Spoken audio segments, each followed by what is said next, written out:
This is The Joe Gaither Show on BamaCentral.com. I don't have you in the back. Oh, I'm about to join. Okay, just check.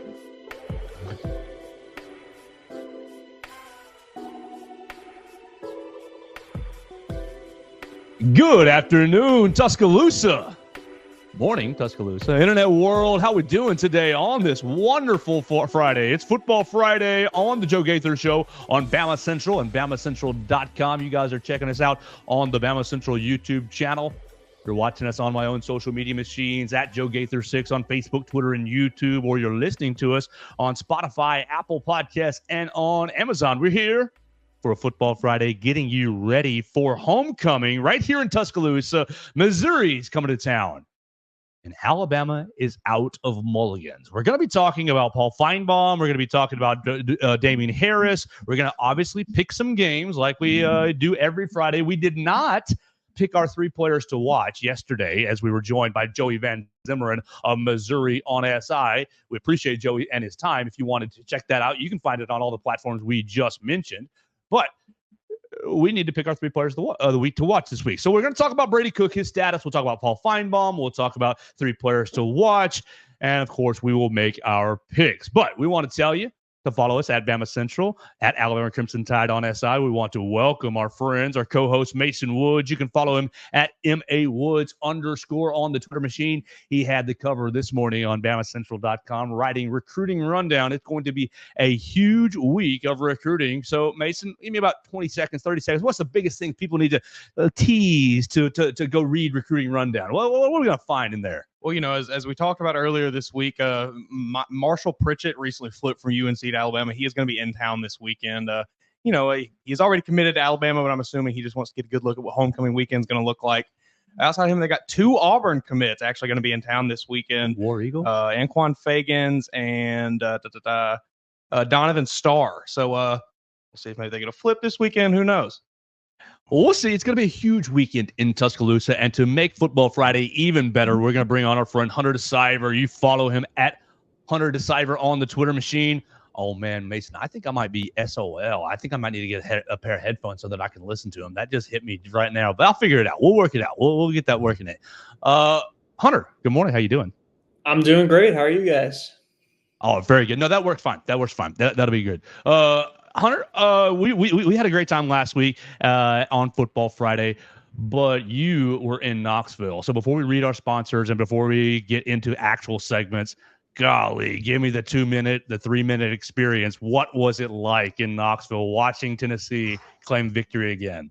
Yeah, so I guess from the press box perspective, believe it or not, it's probably a very thick glass because you couldn't really hear like the actual crowd, which was surprising for like a Tennessee crowd. But then we get to go on the field in the final 6 minutes, and the second you go outside and you actually hear, oh man, it was one of the loudest environments I've ever been in, maybe the loudest, and I think it might have gotten to Alabama late. It's as simple as that because there was definitely some struggles in the fourth quarter, really the whole game itself, but the fourth quarter especially on both sides of the ball, and that kind of gave Tennessee the edge in the end.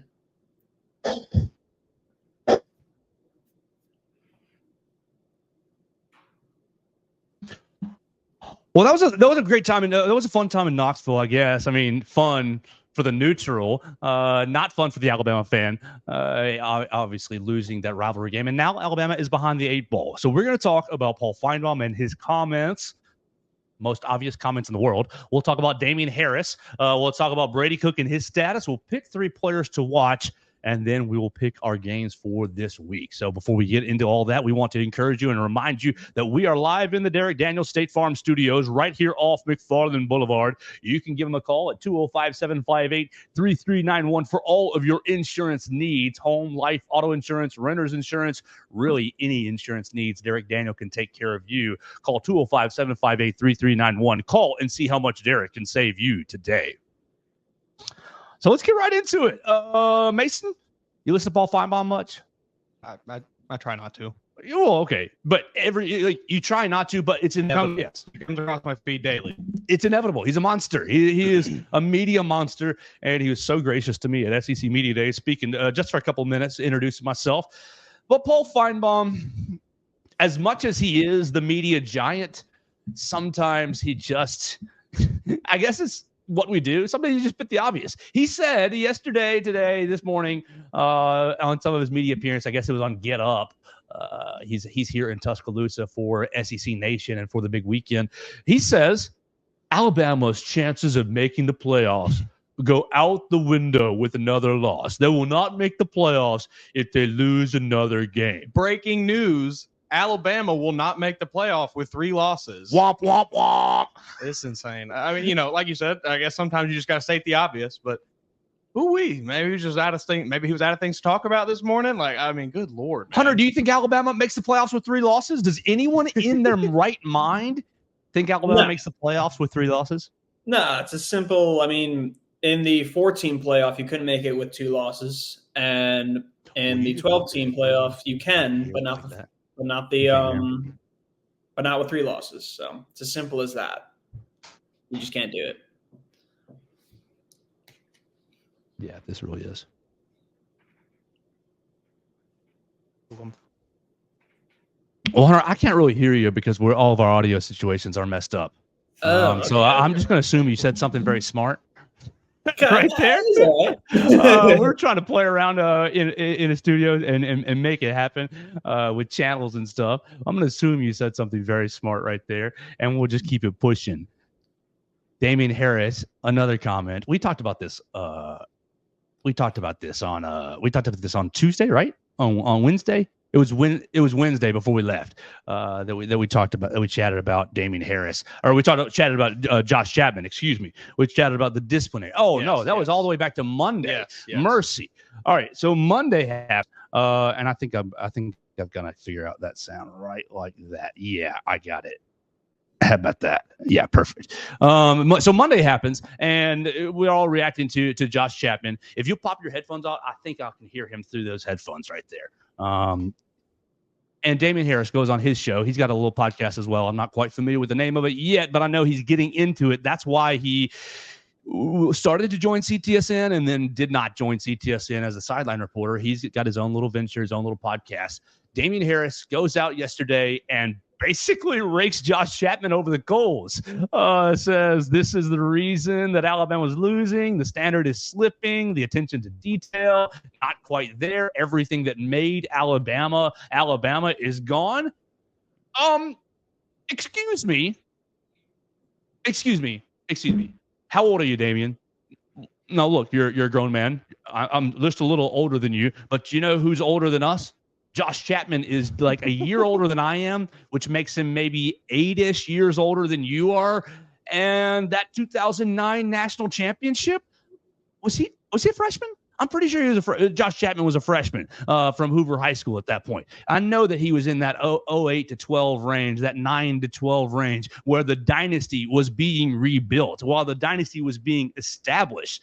So you're going to say look, Damian, you're entitled to your opinion. Absolutely. You lived it. You bled it. You sweated it. I mean, you were all in. Thank you for that. But so is Josh Chapman. Yeah. And Josh Chapman knows what it took. He helped set the tone that you're saying he is destroying. You know, it's a bit of an odd stance to take.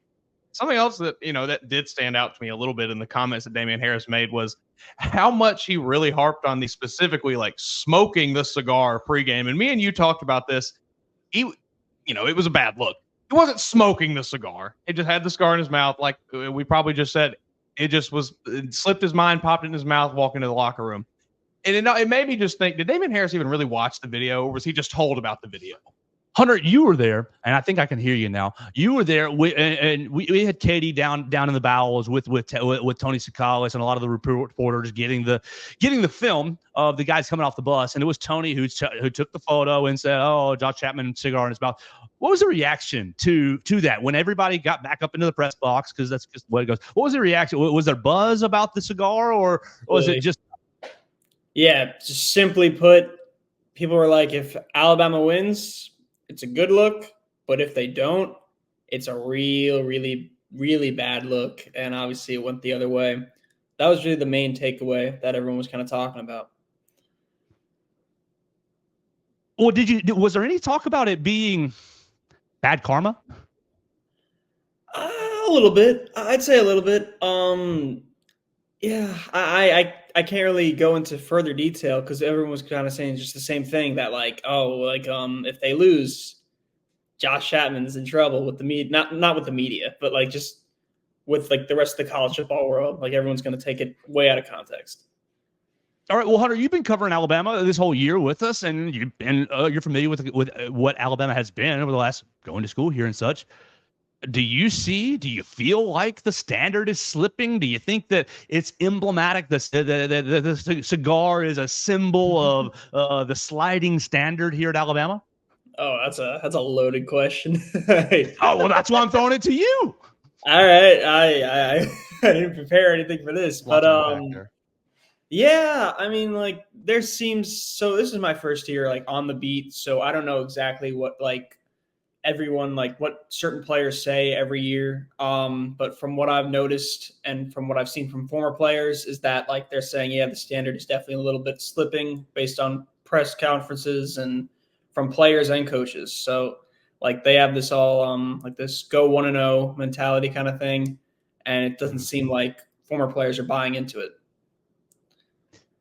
Go 1-0, Mason. Who does that sound like?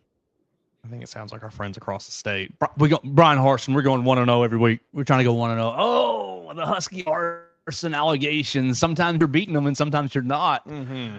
Coach DeBoer. All right. Look, we don't want to stir up the drama with Paul Feinbaum and Damian Harris. Those guys have much bigger followings than us. They'll come after me and bury the show. It'll be okay. All right. Let's move on, Hunter. Since I do hear you loud and clear now, it's homecoming weekend.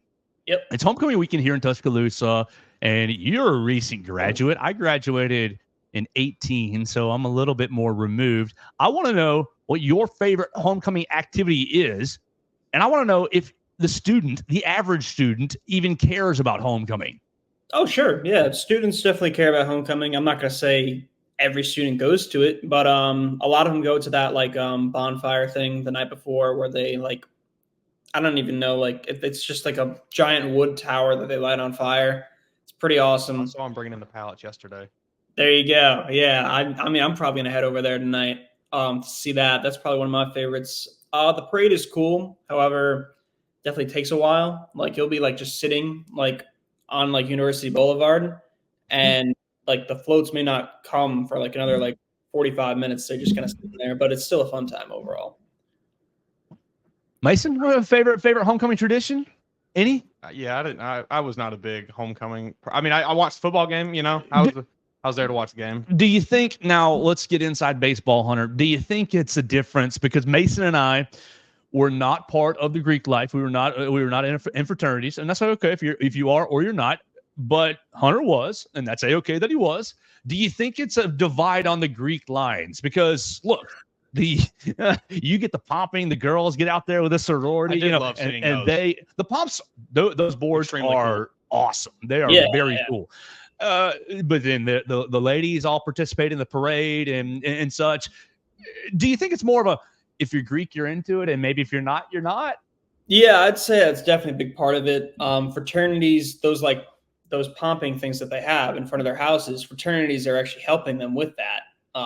We just like go in their basement like with them and wrap these little balls of tissue paper like this big, and like they have to give me your worst pumping story. So there was this one time where like we have to do like hundreds of these little things, and we like went like every day like for like the week, and like you have to fill like this full bag each day. Like, oh, there we go, I'm not the camera, like a full bag each day. And there's this one time where there was obviously just a few wrinkles in a tissue paper thing, which is obviously inevitable to happen, but I had to redo a lot of it. So yeah. Pain. Yeah. I would have gone home. Yeah, just make sure you get out there this weekend. If you are in town early, those ladies and those men worked very hard on those boards. And look, they are an artistic. They are extremely cool. They're very cool. They're very cool. And it seems like they kind of just get like they one up each other. They one up themselves every year almost. They trying to get it over on the girls next door, basically. What about? I heard something's going to be new tonight, Hunter. You said you might be going over to the bonfire, and if you are, that is awesome. Please take us some video for Bama Central's YouTube channel. Sure. But apparently, there's going to be a drone show tonight after the bonfire. What you think of, like, Texas has a drone show for their school? That's pretty cool. I know that a high school in Chattanooga had a little drone show at halftime. That's crazy. Yeah, at a rivalry game. What do you think, Mason? You in on the drone show? Is that going to get you out to the quad tonight? Will it get me out to the quad? I mean, probably not. Drone show is pretty cool, though. I'm all for the drone show. Do it at halftime. Do it. Give me a pregame drone show. I'm all here for the drone show. Little Alabama A and lights, Hunter. Yeah, I mean, that'd be super cool. I've never seen a drone show before, so it's definitely a must-see event. I mean, for just me, imagine. Yeah. It'd be incredible. You hit a fourth quarter timeout. You hit a TV timeout in the fourth quarter. The Lights go sky. down, red lights come on, and then you just see a fleet of drones fly in. That'd be so wild. So make sure if you are getting to the quad tonight, stick around for a drone show. You're going to get the bonfire. Obviously, Stuart Bell will address everybody. I'm sure Chris Stewart will be your master of ceremonies. Kalen will speak, I'm sure. Tyler Booker will probably give a couple of rah-rah roll tides, and maybe Jalen Milrow as well. Roll tide. Yeah, exactly. And so it'll be a whole big to-do out there on the quad, on the steps of Gorgas, with a little bit of drone show as well. Hunter, take us some video tonight, brother. All right, yeah. If you get over there. Yeah. All right, let's keep it going right here on the Joe Gaither Show on Football Friday. We're hanging out with Hunter DeCiver. We're hanging out with Mason Woods. You follow him at Hunter DeCiver and at Mason Woods, MA Woods _ on the Twitter machine. Before we keep going and transition to our topic on Brady Cook and if he will play or not, let me tell you about the most reliable residential roof replacement company in Alabama and Mississippi, Purple Turtle Roofing. Whether it's addressing leaks, storm damage, or general wear and tear, Purple Turtle Roofing is going to be there to deliver exceptional roof repair for your property. Purple Turtle Roofing is the leading expert in local residential roofing solutions, specializing in providing unparalleled service and quality craftsmanship for all your roof replacement needs. Call Dustin Foley and his team today at 877-PT-ROOF-5. That's 877-787-6635 to schedule your appointment, and one of their qualified employees will come check out your roof for free and make sure you're prepared for any and all of life's storms. Check them out online today at roofturtle.com. And once again, we want to let you know we are live in the Derek Daniel State Farm Studios right here off of McFarland Boulevard. Call 205-758-3391 to see how much Derek can save you today. All right, Mason, we had Joey Van Zimmerman on yesterday from Mizzou Central, Missouri on SI, and we talked a lot about Brady Cook and Drew Pine. Where are you at? I think you're going to have to kill Brady Cook. I think that you are correct. And I don't say that like hyperbolically, but I think that's his mindset. I think that if he has a heartbeat and if he is capable of standing on 2 feet and gripping a football, I think he's going to be playing the game on Saturday. Yeah, I don't disagree. I think that Auburn game showed you all you need to know about who he is as a player and how much, the level of dedication he has to his team. It seems like he's a team guy. And I think he will definitely do everything in his absolute power to be out there on Saturday. Joey suggested, Hunter, that Brady Cook might have been a little loopy in the post-game press conferences. That wouldn't surprise me at all. What do you think? You think he's going to play? I mean, we've heard Pete Thamel says no. He's been doubtful on the depth chart. Our guys from Mizzou Central say he's a tough SOB. What do you think? Are we going to see Brady Cook in action on Saturday? I mean, I was surprised that he was listed as doubtful, considering that he did play late in the game. I don't know if I didn't watch it, so I don't know if he re-aggravated something in the game, or maybe during practice. But I could see him probably playing this game. But like I said, I was surprised he was doubtful. I thought he'd be listed as questionable or something like that. I think that. I mean, the story that I heard, and Joey did not refute me yesterday, Mason, was that he went to the hospital after the ankle injury in the first quarter. And they said, no, mate, you're not going back. And then he said, well, recheck me. And they rescanned it, and they said, oh. And he said, okay, well, I'm going. So, like, yeah, the doubtful. I think he was. Was he just jacked up on adrenaline? Can he get to that adrenaline level again in Bryant-Denny State? Well, the biggest question is, what's more effective? Going back to what, Monday, Tuesday conversation? Yeah. When do you play a guy when he's hurt, when he's injured, when he's just dinged up? Is it more effective for Missouri to play Drew Pine or Brady Cook? We've seen pretty average play from Drew Pine. Was it Notre Dame for a few years? Arizona State. He played like 2 or 3 games, I think, for them. He's I would not want to start Drew Pine. Does Drew Pine give him a better chance though? That's Eli's conundrum. I thought Brady Cook did pretty well when he came back. Yes. Given, like you said just a minute ago, Joey maybe did say he was a bit loopy after the game. Take that as you will. I don't know if he's going to be in that same mindset going into this game, but if he is, he played well when he was back on the field. So I have to imagine you throw him back out there. He's good to go. Is there a semblance when you're playing on painkillers of the instinct just overrides? I would imagine so, probably. And, when I've heard like NFL players and things talk about it in interviews, they kind of seem to maybe carry that sentiment a little bit, or your mind just goes out of it. So is there Hunter, is there a suggestion maybe a player might be better on painkillers because they're so locked in, or because, is there a suggestion that Drew Lock might be, or not Drew Lock? I keep doing that. I've done that all week. Drew Lock was like 8 Drew quarterbacks Lock ain't ago. walking through that door. Absolutely. Brady Cook. You think he was playing on instinct on Saturday, and can he get to that level? Will that make him better on this coming Saturday? I think it's definitely possible. I've seen, you might kick me off the show here right now, because I've seen a certain quarterback on painkillers come back from a game a few years back in Chicago. That was in Green Bay. I was in Green Bay. Okay, I thought it was in Chicago. But it was against Chicago. You know what I'm referring to. So what made it hurt even worse, Hunter? You're in Green Bay. You're up 23-0. The backup has come in, and then drugged up Aaron Rodgers comes out, and you're like, oh, he's on drugs. He's going to be fine. He's going to be throwing interceptions, and no, it was just like lights unconscious. Oh, sure. It was something to watch. But just to answer your question, even though Alabama has 2 losses before November, like, this is still Alabama. Like, people still come to play Alabama. There's all those like "we want Bama" signs that you see like on game day, and someone like Brady Cook, he's not going to miss this opportunity to play if he's somewhat able to. And I think that's going to give him like a bit of adrenaline, as it has for many other players over the years, many other opponents. You play Alabama, it still means something. Well, look, people can argue that, but I'm with you, Hunter, that if you play Alabama, it still means something. How much longer does it mean? That was going to be my question. Well, because I'm thinking back to the South Carolina quarterback in 2010. Steven Garcia. Thank you. Perfect. Ball knower.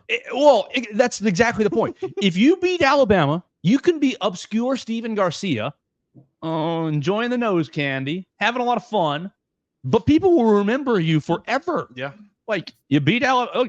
Johnny Manziel won a Heisman Trophy beating Alabama in Bryant-Denny Stadium. You can say that that's not where he won it, but yes, he literally won the Heisman Trophy right here in Bryant-Denny Stadium. Bo Wallace, like Nick Marshall, who thinks about Nick Marshall on the daily? But like, if you do beat Alabama, you have written your name basically into the history book. So Hunter, answer Mason's question. How much longer will it mean something to be beating Alabama? I think it's still going to be for quite a bit, until like they kind of go towards the bottom of the top 25, or maybe be unranked. That could be this year. That could be in a year. That could be in 5 years from now. It's as simple as that. There's really no known answer. So we still have a lot of time. Mason, do you think people are still gearing up to play Alabama? I think so. I think that's still there for at least this season. Obviously, Vanderbilt and Tennessee showed that this is a flawed team this season. Well, Vanderbilt's a powerhouse. You're right. This is a Vanderbilt show now. We love the Commodores, but I do think that it's still there for at least this season. Because like we've talked, it's at least knock on wood, it's not like Alabama's going to go out here and lose the rest of their games this season. This is still a competitive team. It's still a very talented team. Watch out, that Mercer team's coming to town. Sure. This is still a very, very good football team that is going to probably win 9 to 10 games this season. So, it's still there. If they go into next season and drop 3 to 4 games, then we're going to start having this conversation of, okay, let's start lumping Alabama in with the Texas A&Ms and the Ole Misses and that second tier of SEC teams. That's a bad tier. Mm-hmm. Hunter, yesterday was Kalen DeBoer's birthday. Happy 50th birthday to you, head coach Kalen DeBoer. No social media posts were made from the Alabama football team, and that's okay, whatever. I think that's speaks to the state of the season. But, Hunter, if you had unlimited power, unlimited resources, unlimited options, what would you be getting Kalen DeBoer for his birthday? Oh, boy. I couldn't tell you. I mean, I didn't know that. I could tell you. Oh, yeah? What would that be? There's a lot of options you can get Kalen DeBoer. There's a lot. You can get him. You can get him. Let's see. What do you want to start with? You can get him a doctor. You can get him a doctor because look, Jeff Allen is amazing, and this is not a negative on Jeff Allen. You can get him a witch doctor to make everyone healthy. That's what I'm trying to say. Not trying to condemn anybody on the Alabama staff for their health, but you can get him a doctor, a witch doctor, because I wonder if this Alabama offensive line, how does this Alabama offensive line look if Jaden Roberts is 100%? Mm-hmm. That's my biggest gray area right now, because you see Geno coming in each and every week, spelling him 10 plays, 2 drives, this, that, and the other. And the coaches keep saying, oh, well, Geno's earned his opportunity. Great. That's true. Good. But Jaden Roberts is clearly clearly laboring and clearly a better player. Chris Kapilovich saying that he's been dealing with stuff all year long, this, that, and the other. Well, we saw Keon Sabb break his foot, rumors of Jalen Milroe dinged up. You've got all kinds of just guys dealing with knocks and nicks. Yeah, I'd get him a witch doctor and I'd get everybody healthy. I didn't know. You got any birthday ideas for Kalen DeBoer? It'd be hard to top witch doctor that could make all of his team healthy. But maybe just oh man, it's I don't think I can top that. I mean, I told the witch doctor I was in love with you. Maybe bring Bill Belichick in as an analyst or something and let him Robert defense a bit. There we go. Yeah. Does the Saban coaching rehab still apply now? It's still Alabama. Hunter, you want to circle back or are you out?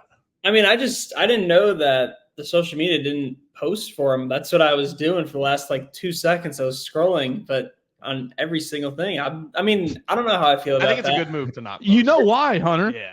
I'm not gonna blow this out of proportion, so I'm not gonna speak on it. Okay, I'll go there for you, buddy. They didn't put the photo. Yeah, they didn't put the photo of Kalen. It would just have been a headshot. Happy birthday, coach. Something simple, something easy. But you don't do it because what would you have got? Jimmy from Jimmy Gump, Gary Gump. User why 6845434? Yes. Why are you celebrating your birthday, you bozo? This is the worst Alabama team I ever seen in my life. No cake for you this year. We're not celebrating, so you shouldn't. People would just lose their minds. Hunter, absolutely right. Absolutely right. And this brings me to our next little ancillary topic before we pick our 3 players to watch and before we make our picks. Joe Goodman, AL.com, today writes about Hey Coach on Wednesday. If you didn't listen to Hey Coach on Wednesday, Hunter, why don't you tell us about it? We heard from Pee Wee, but the articles that came out after Hey Coach were all centered around the lack of calls, the lack of fan calls. You listened to Hey Coach for us this past week. We were on a little rotation. Did you find it unusual that Coach Kalen DeBoer only took Pee Wee's call and didn't take any questions from the restaurant, any questions from the hotline? It didn't really connect with me until now. So I am a bit surprised about that now that I really think about it. Obviously, Chris Stewart has a bunch of questions ready to go, and he seemed to do a good job. But I wouldn't go too into this with that people just didn't call him on this show. I don't think it's that people are no longer trusting him or yada, yada, yada. But I wouldn't go too deep into it. Next week though, like if it happens 2 weeks in a row where they don't really do any calls, then yeah, it might be something to look into. Well, Mason, the Alabama fans ruined it. Yeah, I mean, yeah. Well, you could push back. I mean, I don't know. I think I do agree with Hunter. I don't think it's that big of a deal. I think I definitely think the initial period of we love Coach DeBoer, we're gonna ride with Coach DeBoer, we're gonna get behind Coach. I do think that's over. He's lost 2 games. He has lost the grace of the fans, or the he doesn't have any leeway anymore with the fans. But I don't really think it's that deep. I think it was a game. It was a week where Alabama lost going into a game against Missouri, and people probably just didn't really have that much to inquire about. Yeah, I think that if you listened 2 weeks ago, the Alabama fans weren't rude. They weren't. That's too far. That's too strong. It's too aggressive a word. But they were a little snarky. We'll say there was a little sly kind of side eye talking about playing with aggression and just all kinds of little comments that I think were picked up on. And I think that maybe look, he doesn't have to entertain that. That's another thing. I mean, he doesn't have to do the show at all. There's nothing like. I bet he does have to do the show in his contract. I bet that's part of it. He doesn't have to field questions. Exactly. They can wherever. change the format. It can be a 1-hour interview with just Chris Stewart. Yeah, hey, here's what we're talking. And so look, Pee Wee has earned the trust of CTSN over years and years and weeks of he's going to ask a good question. He's going to ask a fair question. He's going to ask a solid question that the coach is going to ask. It's not going to be off the wall and inappropriate. Yeah. So boom, Kiwi, you get your call. Everybody else, you're kind of one off basically. If I call in, hey, I'm Joe from Tuscaloosa, I want to call and ask. Well, you get one shot. And the Alabama fans last week might have stepped on that shot. I do think they'll probably open it back up in the future. But I also don't think it's that big of a deal. I think it's just the way the show went. We got to squeeze in a cake segment for Coach DeBoer, so we're going to ice out a question or two. Yeah, we got to have Ryan Williams on. We're going to have an extra question or two for Ryan Williams, the superstar. Well, maybe the callers get gypped on a question or two because Ryan Williams is here, and there you go. I think that's fine. Yeah, I don't think we need to read into it too much. I think if Pee Wee doesn't call next week, then we maybe have an issue. Oh, Pee Wee's calling next week. That man is as loyal as it gets, and he'll ride with the tide through thick and thin for sure. I know he might have some frustrations, as everybody does, and that's okay. Rightfully so. But I think that he is as truly loyal as it gets, and really just wants everybody to have success. Hunter, I think we're almost here. 2 segments left, 3 players to watch, and 5 games. Are you going to be brave enough when we get to our pick segment to take the Vanderbilt Commodores? Please do it. I might be. I like it. Yes. All right, let's get into our 3 players to watch before we get into our picks. Before we do our 3 players to watch, we want to tell you about our friends Druid City Music Hall. They're the premier place for live music on the Strip. They actually had a little bit of hang-up last night. Their artist could not make it, travel issues, but tonight Maddox Baston is going to be there Friday, October 25th.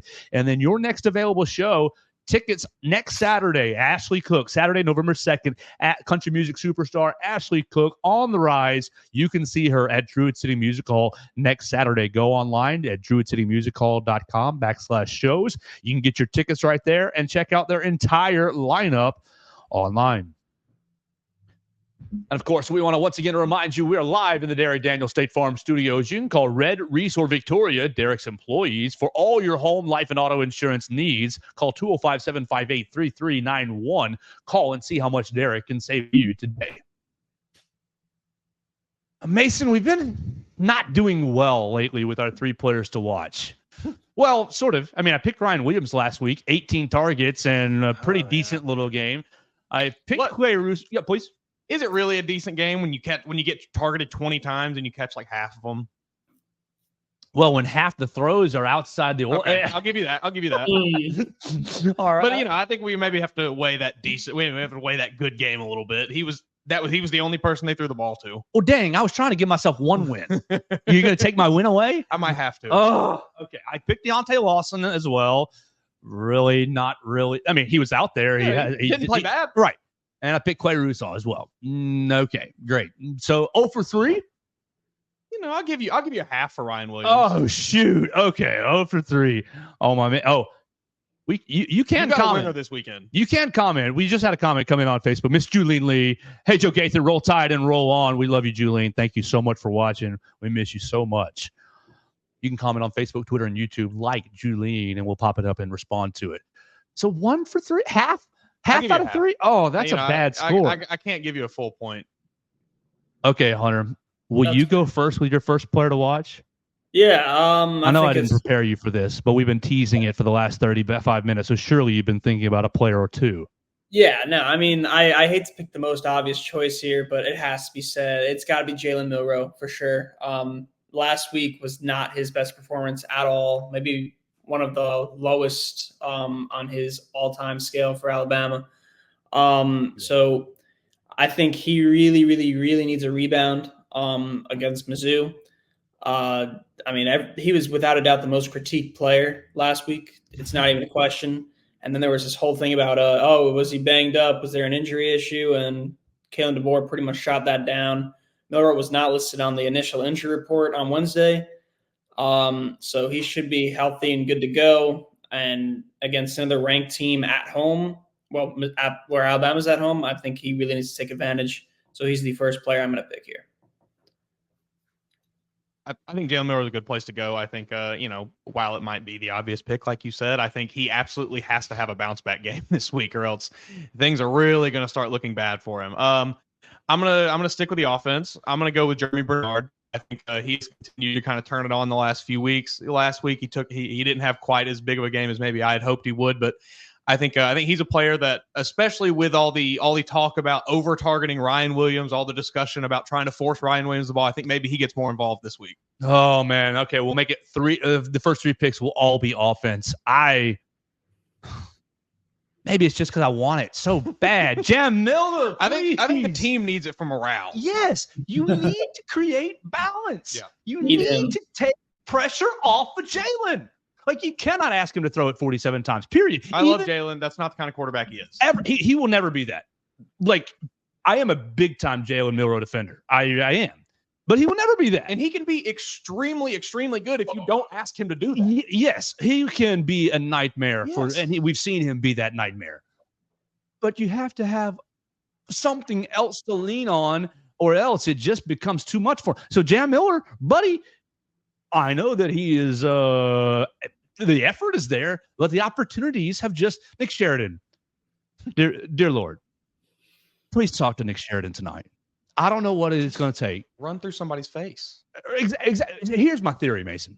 My theory, and correct me, is that this coaching staff, while very good, has never had a team as talented as this, and has never been able to say, you know what? If we wanted to run the ball 70 times, we could probably win the game. I mean, in any team, not at Indiana, not at Fresno State, not at Washington. And so they're used to, hey, man, we just got to get the ball out quick. Got to get the ball. Got to take what the defense is giving us. Got to just adjust. He's used to his only playmakers being on the outside. Get to the right plays.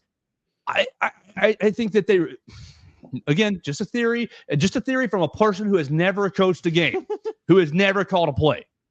I wonder if these guys have never had the skill sets like this in the backfield, have never had an offensive line that if they said, if we never wanted to throw, we could make that happen.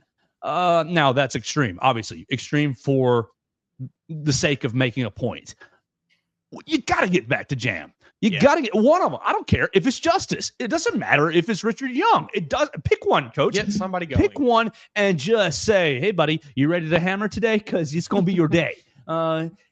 You look at some of these when quarterbacks are in trouble, when quarterbacks have fallen into a slump, have fallen into a little hard time, you lean on the run game, you start manipulating the defense, and then you reopen all the passing game, and boom, you can have Jalen Milroe be electric and be that night. You have to. If you don't get the run game going, then it doesn't matter if you win or lose against Missouri. The rest of the year is just going to be a coin flip. Yeah. And so I think Jam Miller has to be a big factor on Saturday. Hunter, you want to go with number 2? Yeah, I mean, I'll just say real quick that I'm glad you picked a running back because I mean, I feel like for the last like month on Football Fridays, I've been saying gotta use the run game more. So I'm glad we got that out there for this week. All right, I'll go, and I might be stealing yours, Joe, because you did a whole Don't feature on worry. this. Go ahead. I gotta go with. I mean, it's a position group thing as a whole, but if I had to pick one, I'd probably gonna go with Damani Jackson here. You know where I'm going with this. Luther Burden, Theo Weiss. Odds are he's going to be going against one of them a good amount of the game. Um, Damani's probably hands down the best cornerback on this team, and this is probably his biggest challenge against Luther Burden, who's guaranteed to go first round. He obviously hasn't been as amazing as last year, but when you factor in last year, Luther Burden would probably have been like the fourth receiver taken in that class, which featured Roma Dunze, Marvin Harrison Jr., and Malik Neighbors, and then it probably would have been Burden. Um, so I would definitely say Domani is someone to watch, and really the whole cornerback unit as a whole. As like I said, he's not be covering both Theo Weiss and Luther Burden at the same time. I'd like to see maybe something out of Jalen Mbakwe. I think that'd be cool. Um, yeah, maybe. Well, Red Morgan is listed as probable, so hopefully he gets to play because I like Red Morgan. Malachi Moore obviously is a big deal. So really something in the secondary overall. Mason? All right, well, Hunter's going to go with the secondary. I'll get down in the trenches. I All want to see right. my boy Tim Keenan get going. I want to see I want to see him take over a game like I know he can, and I think this is a good opportunity for him to do it. I think Missouri, while they are 6-1, has been a bit of an underwhelming team this year. They've kind of underperformed against some bad competition. There's not really any other way to put it, and I think he maybe could take over if he maybe this could be the week. Hunter, since you said Damani, I'll go ahead. He was one of my picks. He is on my I know. list. And so I know Damani, it was. I think, has a great chance to make a lot of money on Saturday, to make a lot of freaking money on Saturday, because he's going to be going up against Theo and Luther Burden. Now, I think Luther Burton's probably going to be operating out of the slot a lot more, and so it's going to be your Malachi Moores, your Devontae Smiths, and your Red Morgans on him. But Theo Weiss is a daggum burner. And you have seen Alabama this year give up deep shots. Luckily, you've had teams not connect very consistently. A couple have, but not consistently. I think Theo Weiss is a huge, huge X factor in this game. If you can get one big old play to Theo Weiss, so it's Damani Jackson. Will you be right on him? Will you be all over him? I think that he becomes a very, very important piece of this game. And on your injury note, Hunter, last night's update, 7 o'clock, last night's update for Missouri declared Mookie Cooper, their third wide receiver, and really probably their fastest wide receiver, out for the game. So it's basically Missouri's, they're down. They're hurt just like Alabama is. It's going to be huge for Damani to lock down Theo Weiss. You want to go number 3, Hunter?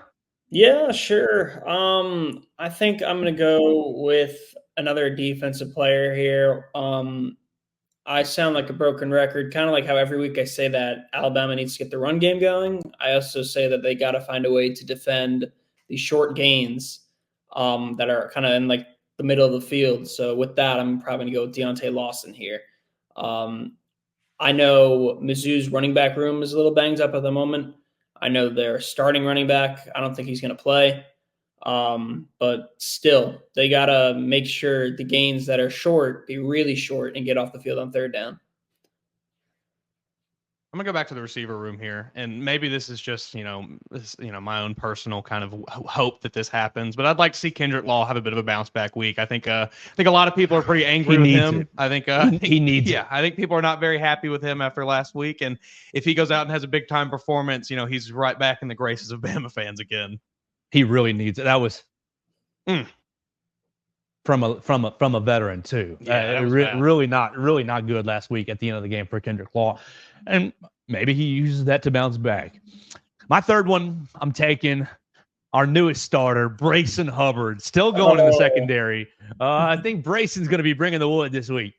Will he force a fumble? I don't know, but Brayson, while not as athletic as Keon Sabb, goodness gracious, that's not. It's hard to. It's exactly. While not as athletic as Keon Sabb, I think Brayson Hubbard is a really, really solid player. Really smart guy. we talked to him this week about his experience playing quarterback in high school and defensive back in high school, and kind of how playing that quarter. I mean, he was a really successful high school quarterback. Playing that quarterback kind of has led him to success in the back end of reading defenses, reading offenses, and reading quarterbacks' eyes, kind of understanding what a team wants to do. I think Brayson Hubbard is going to make some people fall in love with him this week. You get one good hit. I mean, that's all it takes. He's going to make himself some money this week. Well, he's still young, maybe. Well, I'm talking NIL-wise. Oh, NIL-wise, yes. You get one good smack. Maybe Michael Carroll, their presumed starting running back, if Nate Noel is not going to play. You get one good hit on Michael Carroll. I'd like to see him come down and lay the wood. Here's what I see.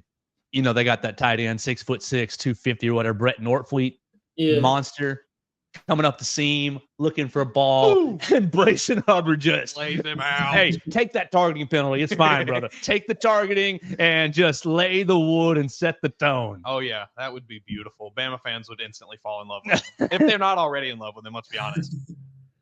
They might be. Why would they be?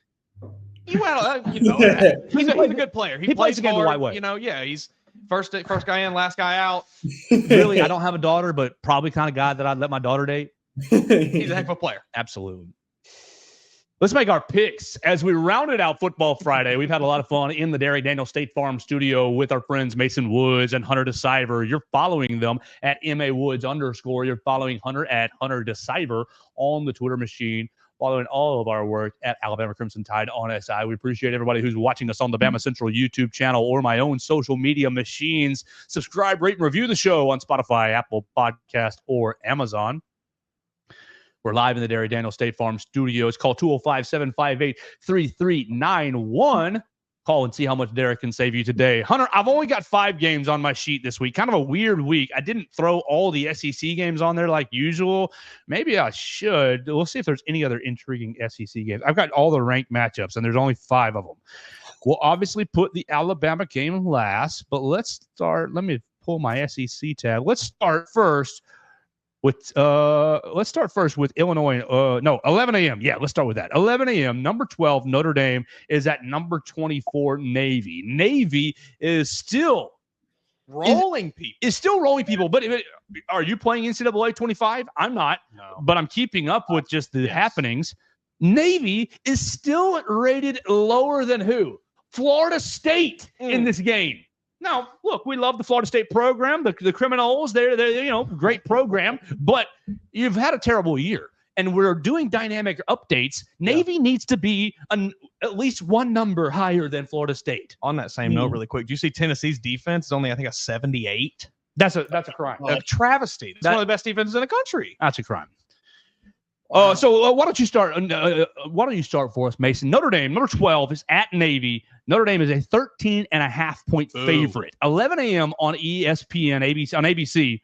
What do you think? Will Navy keep it rolling? Well, I mean, that 13.5 points is atrocious. I think I'm rolling with Navy. I mean, I like Navy in this game. I don't even think it's like a crazy thing to say. I think Navy's a pretty good team this year. They've looked pretty good. They've been absolutely just rolling their competition. And, yes, they've not played a ton of good teams, but you can only play who's on your schedule, and they are rolling the teams that are on their schedule, like we said. So give me the midshipmen.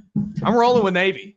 Hunter, I think I saw, was it Navy or Army that I saw that their offensive line's average squat was 600 pounds. Are you taking Navy this week? No, I'm not going to take Navy this week.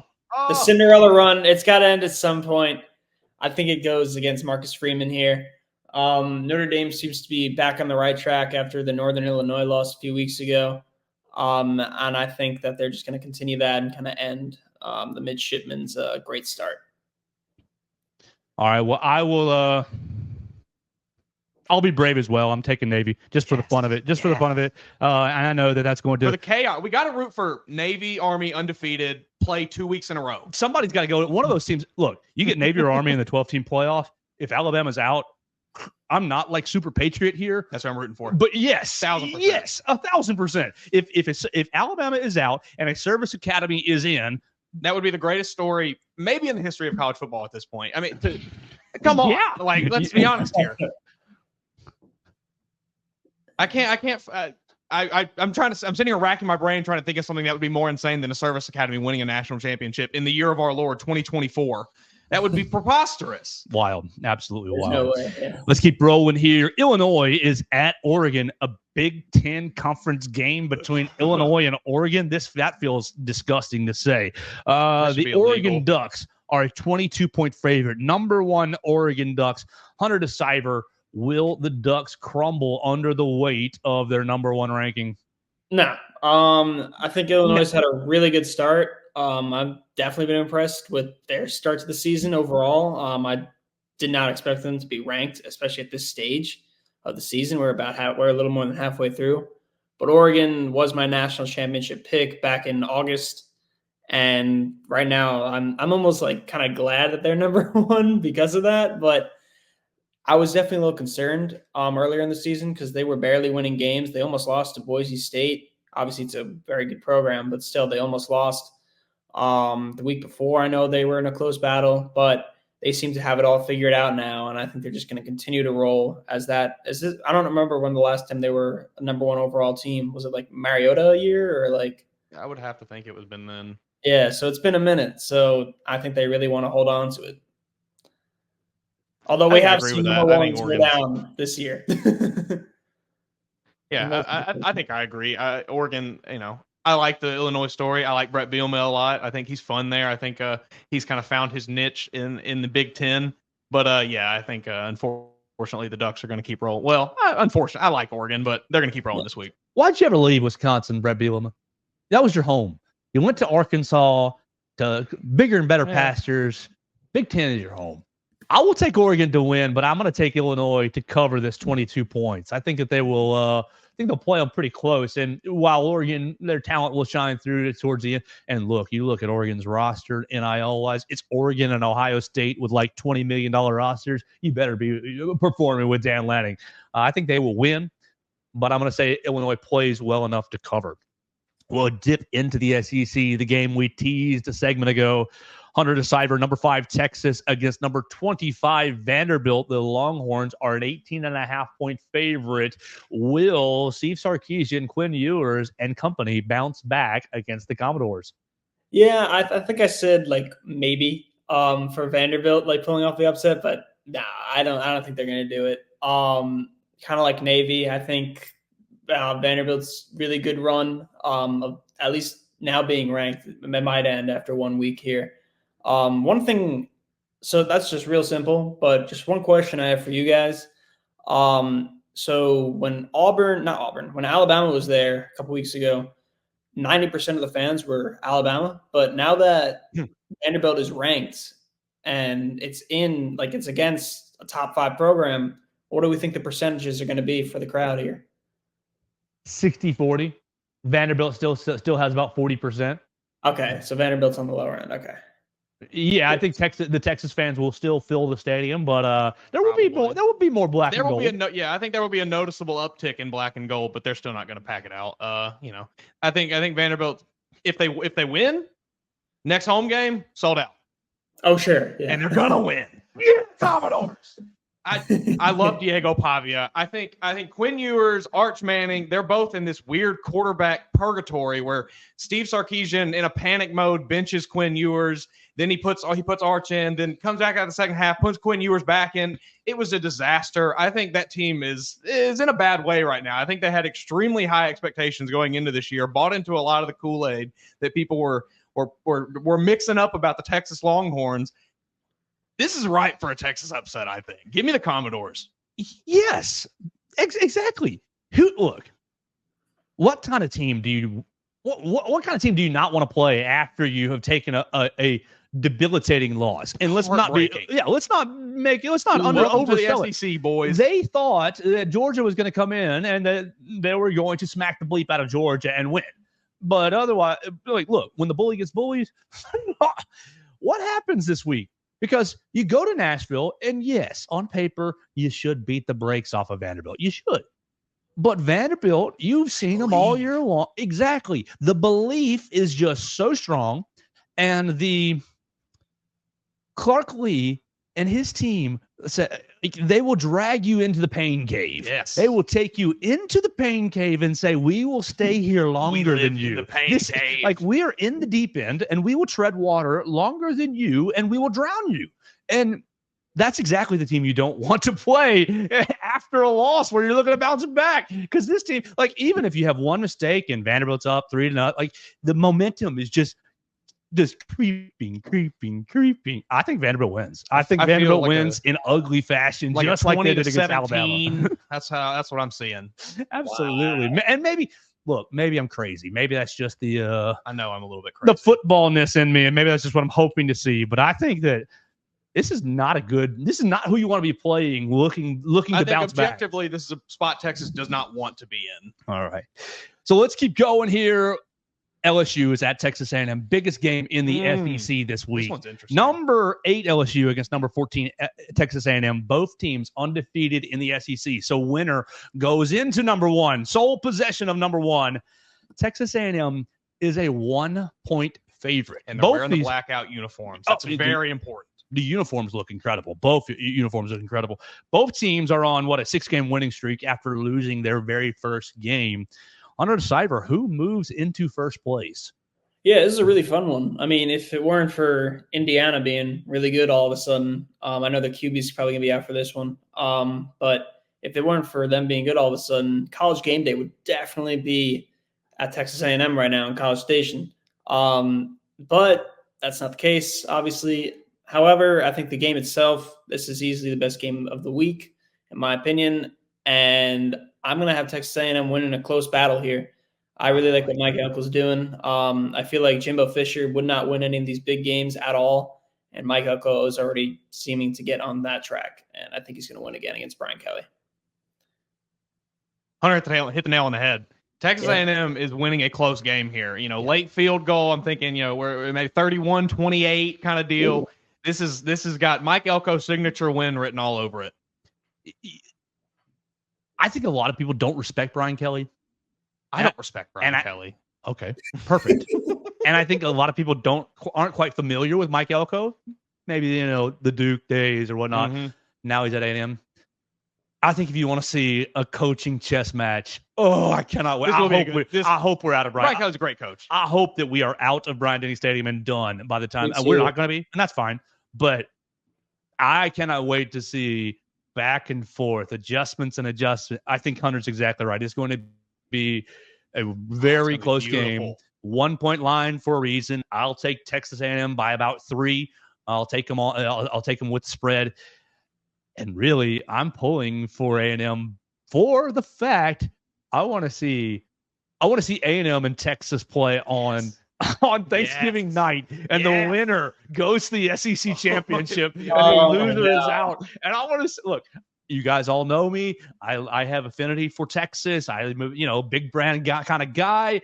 But on that night, I will hope for the Texas Longhorns to go down in terrible fashion, just dramatic fashion. Just the message boards that night, if Texas A&M wins that game and knocks Texas out of contention, will be. It will just be the most incredible things you've ever read. Absolute meltdown. The sky is falling. If you think the Alabama message boards have been bad, it will be nothing compared to that. Oh, sure. So I'm Sarkisian. Yes, I'm taking A&M for that simple fact, just to keep those stakes really, really high. All right, so one more SEC game before the Alabama game, and it's just a slot fest, but we should pick it. 6:45. Auburn is at Kentucky. Gross. Auburn is 0-4. Kentucky is 1-4. Both in the league. They're 2-5 and 3-4 overall. Kentucky is a 1.5-point home favorite. Hugh Freeze this week, Hunter. Oh boy. Hugh Freeze this week says, I'm committed to coaching hard again. A mere 7 games into the season. I've got to be myself. I'm not afraid of the transfer portal. If the players are run off, whatever, I have to be myself. I'm committed to coaching hard again. Will his commitment to coaching these young men hard get Auburn its first SEC win? I mean, I don't know the rest of Auburn's schedule, but this is probably one of their easier opponents. I feel like if they don't win this one, then it's bad news for the rest of the season for them. It would really be something if Auburn only has a couple wins on the entire season. Oh, yeah, Hunter. Here you go. You're at Kentucky this week. You're versus Vanderbilt. You are versus Texas A&M, and you're at Alabama for your last 4 games. Yeah, all right. So they really have to win this one, otherwise it's it's really bad news for them. It's a must-win situation. However, they are at Kentucky. Not that Kentucky's necessarily the powerhouse of a fan base or like big packed out stadium, but they have to win it. Do I think they will? I don't think so. I think Kentucky can pull this off. I think I agree. I think this is going to be just an absolutely disgusting game to watch. But I think Kentucky, a little bit kind of has that ability that we talked about with Vanderbilt, where it's just like okay, you want to play ugly football? We'll just play ugly football, and they'll probably win, like 14-10 or something. All right, don't shoot me, but you can at me at Joe Gaither 6 if you like, but don't shoot me. I think this is the week. And I think Hugh Freeze, this is the week. He's coaching hard. He's coaching hard, and that's going to help. I also don't really have a whole lot of respect for Mark Stoops. So let's just be honest. As an in-game coach, I think he's great as kind of a leader of their program.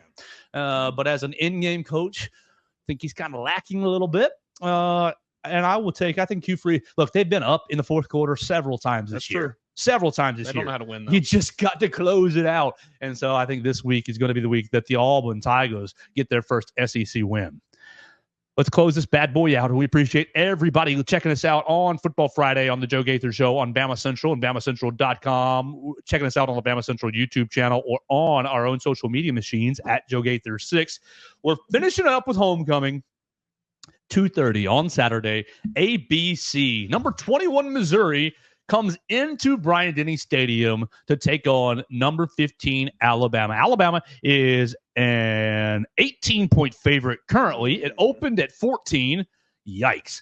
And the spread is now at 51 and a half. It opened at 56 and a half. I imagine the Brady Cook news and Noel news have dropped that down. So you're officially number 21 Missouri at number 15 Alabama. Alabama, an 18-point favorite. The over-under is 51 and a half. Your $100, Hunter DeCiver, goes where? Yeah. So everyone always says like, "Oh, there's a must-win game for Bama," but now it really is. And I think they kind of have that in their heads now. The team, I'm saying, and I think they will pull this one out. Sorry. You said the over/under was what? 51 and a half. Okay, so my official score prediction is going to be 34-14. So that is the under, but it does cover the spread. It really comes down to Brady Cook here. If he plays, and even if he does, he's not going to be 100%. And that's kind of a big reason why I think Alabama covers here. I think Alabama will kind of get back to a good offensive performance compared to last week. I'm saying they're going to double their score from last week. So, yeah, give me Alabama. 34-14 for Alabama. Taking Alabama and the line, but playing the under as well. Mason Woods, where's your hypothetical $100? I really don't love that 18.5 points. I hate it.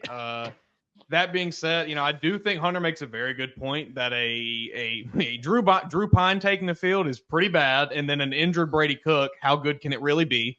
So I think that weighs into it a little bit, but I still think I got to take Mizzou to cover that 18.5. I think maybe we're looking at give me 31-24.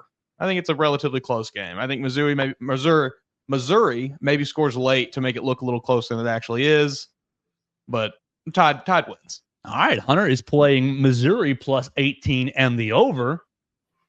Oh, gosh. The score I just wrote down is ugly. Oh, boy. I wrote down 28-10. Okay. Because I think that... Bad beat. Yeah. Oh, exactly. Yeah, it's going to be horrible. Because Alabama fans, you're going to win the game, but you're going to lose your money if you bet on the Tide, and everybody's going to say, that Kalen DeBoer couldn't kick another field. No, I think that Hunter's exactly right. The quarterback options are horrific for Missouri this week. And if you don't have a quarterback, you're not going to compete with Alabama, period. Like Vanderbilt had a great quarterback. You're in it the whole game. Nico, maybe the running back wasn't enough, but Nico made enough throws. I think Nico figured it out in that second half. Right. I'm not really that confident in Brady Cook, injured Brady Cook, because I think he'll be much more statuesque in the pocket, and that might create some problems for him. but I'm not really confident in the Alabama offense. Missouri, number 7th ranked defense in the country. They're not going to be easy to move the ball on. I'm sticking with 28-10. So I am playing Missouri plus the 18.5. Oh, to break everyone's hearts. And I'm taking the under this weekend at homecoming. So again, all this is hypothetical. Gamble at your own risk. Play at your own risk. Do not lose money. Advice. Do not lose money that you don't have any business losing money. We just do it for fun right here on the Joe Gaither Show. It's been a lot of fun hanging out with you guys on Football Friday. Thanks for sticking with us for the first 4 or 5 minutes with a little audio mess up, and that's A-okay. We're just working things out. We appreciate Hunter DeCyber joining us. You can follow Hunter DeCyber at Hunter DeCyber on the Twitter machine, writing for us at Alabama on SI, following Mason Woods at MA_Woods_, also writing for us at Alabama on SI, and I am at Joe Gaither 6. We're going to be in Bryant-Denny Stadium this weekend. I cannot wait for it. We'll see, maybe get some scenes from homecoming on the Bama Central YouTube channel. We'll see tonight. But we will see you in Bryant-Denny Stadium tomorrow for homecoming. You can check out all the coverage, Alabama Crimson Tide on SI. We thank Joey Van Zimmeren once again for joining us on Thursday, giving us the Missouri perspective. And we thank you guys for joining us each and every day right here on the Joe Gaither Show on Bama Central and BamaCentral.com.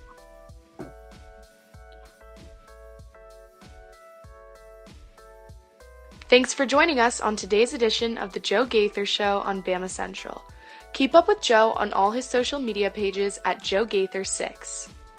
Subscribe, rate, and review the show on Spotify and Apple Podcasts, and be sure to read us daily at BamaCentral.com.